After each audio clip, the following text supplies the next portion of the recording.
মুহাম্মদুর রাসূলুল্লাহর চোখের পানির ইজ্জত রাইখা ফেলছেন। কাঁদতে ছিলেন, জিবরিল জিজ্ঞাসা করছে, আল্লাহ জানে তারপরও দুনিয়াকে জানানোর জন্য জিজ্ঞাসা করছে, আপনি কাঁদেন কেন? বলছে, জিবরিল কোরআন তুমি শোনাও আমি শুনি, আমি শুনাই তুমি শুনো।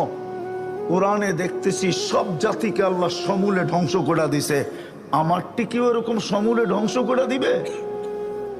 আল্লাহ পয়গাম পাঠাইছে, বন্ধু আপনারটাকে করব না।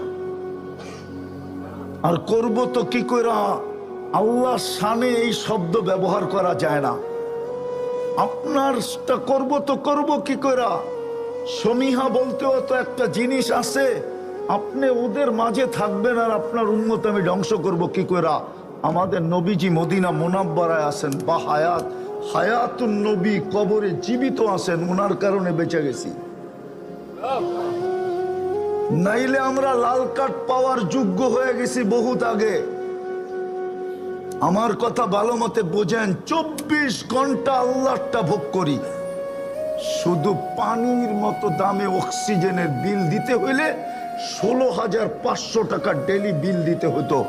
এই শ্রমিক পেশার মানুষগুলাকে জিজ্ঞাসা করি, কয় টাকা বেতন পান? কয় লাখ টাকা মাসে বেতন? কয় কোটি টাকা মাসে বেতন? প্রতি মাসে তো 4,95,000 টাকা বিল দিতে হতো শুধু অক্সিজেনের। কে বিল দেয়? কে বিল মাফ করে দিছে?